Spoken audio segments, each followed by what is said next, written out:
안녕하세요. 말씀 묵상의 이광재 목사입니다. 예레미야서에서 하나님은 또 다른 비유법을 통해서 이스라엘 백성들과 하나님과의 관계를 말씀하고 계십니다. 오늘은 그 토기장이와 진흙을 비유하면서 하나님께서는 토기장이로서의 주권을 가지고 계시며 그 주권 속에서 이스라엘 백성들이 어떻게 하기를 원하시는지를 분명히 가르쳐주고 있습니다. 정말 많은 비유와 은유가 있을 텐데 이 토기장이만큼 정말 정확한 비유는 없는 것 같아요. 하나님께서 저희들을 창조하실 때 흙으로 창조하지 않으셨습니까?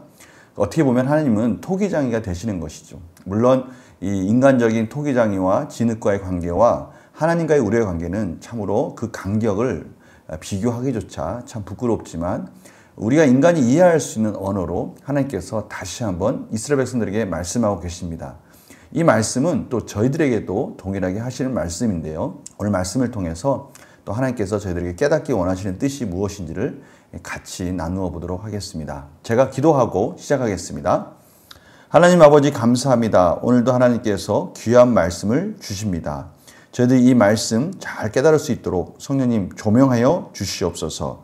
감사드리며 예수님의 이름으로 기도드립니다. 아멘. 제가 예레미야 18장 1절에서 12절 말씀을 먼저 봉독해 드리도록 하겠습니다.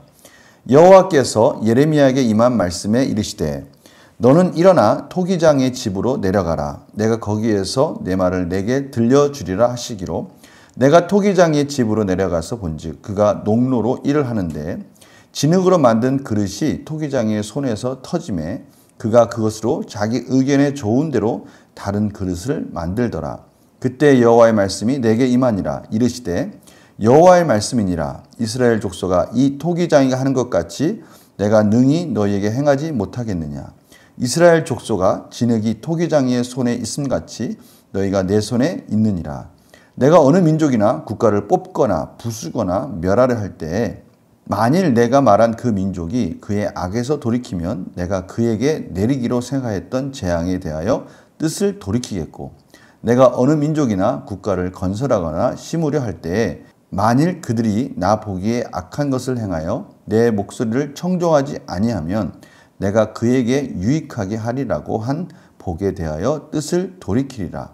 그러므로 이제 너는 유다 사람들과 예루살렘 주민들에게 말하여 이르기를 여호와의 말씀에 보라. 내가 너희에게 재앙을 내리며 계책을 세워 너희를 치려 하노니 너희는 각기 악한 길에서 돌이키며 너희의 길과 행위를 아름답게 하라 하셨다 하라. 그러나 그들이 말하기를 이는 헛되니 우리는 우리의 계획대로 행하며 우리는 각기 악한 마음이 완악한 대로 행하리라 하느니라. 아멘. 오늘 하나님께서 예레미야에게 토기장의 집으로 내려가라 라고 그렇게 말씀하십니다. 그래서 예레미야가 토기장의 집으로 내려가서 그때 하나님께서 설명하십니다. 그 토기장이 하는 모습을 먼저 보는 것이죠. 그 시점에 토기장이가 자기가 원하는 모양으로 진흙이 만들어지지 않자 그것을 다시 다 허물어 가지고 다시 만드는 모양을 보는 겁니다. 그때 하나님께서 예레미야에게 이렇게 설명합니다. 여호와의 말씀이니라. 이스라엘 족속아 이 토기장이가 하는 것 같이 내가 능히 너희에게 행하지 못하겠느냐. 이스라엘 족속아 진흙이 토기장의 손에 있음같이 너희가 내 손에 있느니라. 얼마나 정확한 하나님의 표현입니까? 예레미야에게 시각적으로 확실하게 보여주는 거예요.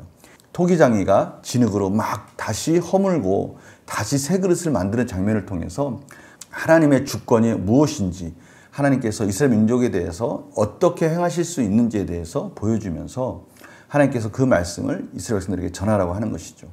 그뿐만이 아닙니다. 이스라엘 백성뿐만이 아니라 오늘 말씀 가운데 내가 어느 민족이나 국가를 뽑거나 부수거나 멸하려 할 때에 만일 내가 말한 그 민족이 그의 악에서 돌이키면 내가 그에게 내리기로 생각했던 재앙에 대하여 뜻을 돌이키겠고 하나님께서는 그 토기장에 같이 그 그릇을 빚어낼 때 죄악된 모습에서 돌이킨다면 하나님께서는 정말 아름다운 토기로 아름다운 나라로 만드시겠다는 것이죠. 그러나 그 악에서 돌이키지 않는다면 하나님께서는 다시 부수거나 뽑거나 할 수 있는 주권이 있다라고 말씀하시는 겁니다. 그 반대 상황도 말씀하십니다. 하나님께서는 이스라엘 백성들과 같이 하나님의 나라를 세우고 심으려고 하는 그 나라가 하나님 말씀 가운데 청종하지 아니하면 하나님께서도 그 복 주시려던 마음에서 돌이키겠다라고 말씀하시죠. 그러면서 11절에 이렇게 표현하십니다. 그러므로 이제 너는 유다 사람들과 예루살렘 주민들에게 말하 이르기를 여호와의 말씀에 보라. 하나님께서 주목을 시키는 거예요. 보라. 내가 너희에게 재앙을 내리며 계책을 세워 너희를 치려하노니. 이 구절을 NRSV 영어 성경 버전에 보면요. 나는 토기장이다. 나는 재앙을 만드는 토기장이다. 라고 그렇게 해석을 합니다.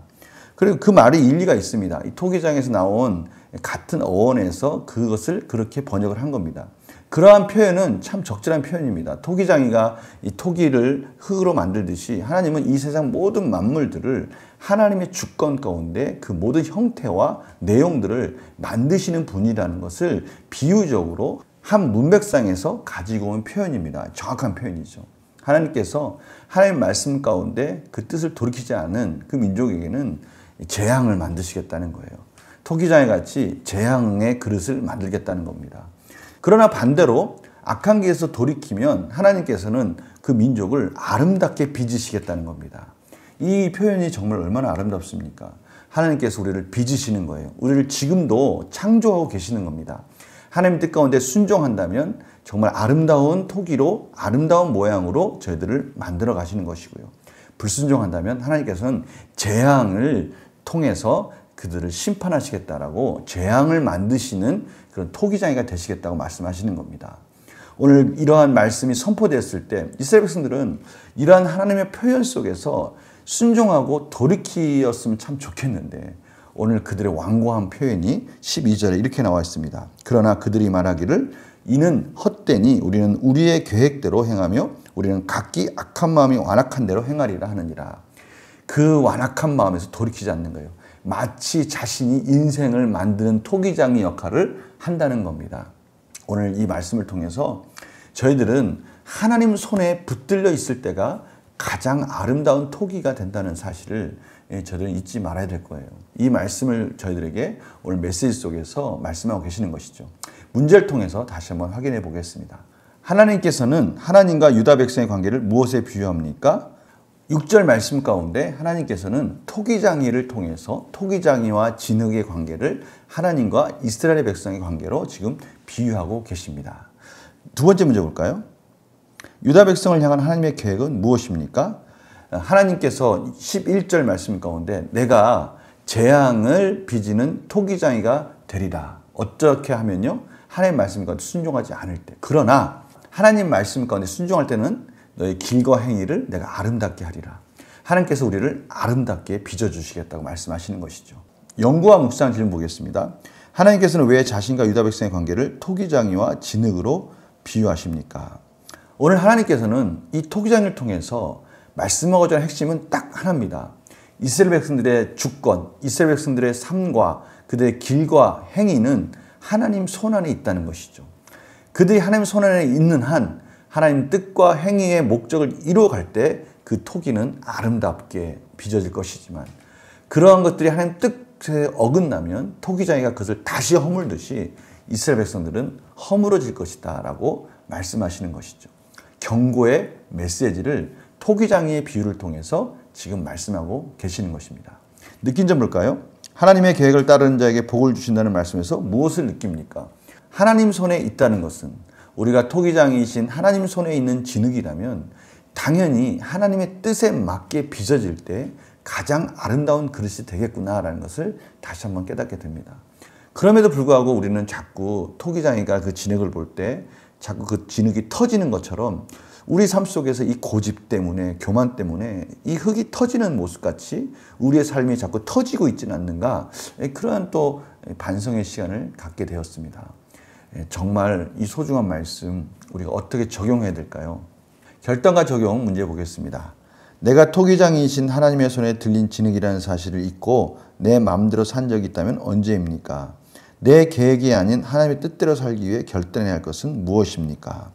오늘 말씀 속에서 다시 한번 하나님 손에 붙들린 진흙이다라는 이 정체성을 다시 한번 세우기를 원합니다. 하나님 손에 붙들렸다는 것은 토기장이의 뜻과 목적에 합당하게 빚어져야 된다는 것이고요. 그러기 위해서 이 말씀 묵상, 또 성경 통독, 또 하나님 앞에 끊임없이 기도하면서 하나님의 뜻이 무엇입니까? 라고 물어보면서 한 걸음 한 걸음 성령님의 음성 가운데 귀를 기울이고 말씀 안에서 순종하기를 원합니다. 그럴 때 참으로 아름다운 열매가 맺어지고요. 하나님이 그 길과 행위를 아름답게 빚어주신다고 오늘 말씀하셨습니다. 이 말씀 우리 성도님들 꼭 기억하시면서 우리의 삶 모든 것을 하나님께 맡기고 또 하나님께 여쭈어 보고 그런 하나님 원하시는 아름다운 그런 모든 삶이 되기를 간절히 축원합니다. 제가 기도하고 마치겠습니다. 하나님은 토기장이시고 우리는 진흙이라고 말씀하셨습니다. 오늘 이 말씀 다시 한번 새기면서 내 자신의 정체성은 하나님이 보시기에 아름다워야 된다는 것, 하나님의 말씀과 뜻에 순종해야 가장 그 길과 행위가 아름답다라는 것 다시 한번 깨닫습니다. 하나님 저를 붙들어 주시옵시고 제 자신도 하나님 말씀 안에 아멘하고 결단하고 순종한 삶이 되게 하여 주시옵소서. 감사드리며 예수님의 이름으로 기도드립니다. 아멘. 오늘 하루 하나님이 기뻐하시는 아름다운 하루가 되기를 간절히 축원합니다. 내일 또 뵙겠습니다. 안녕히 계세요.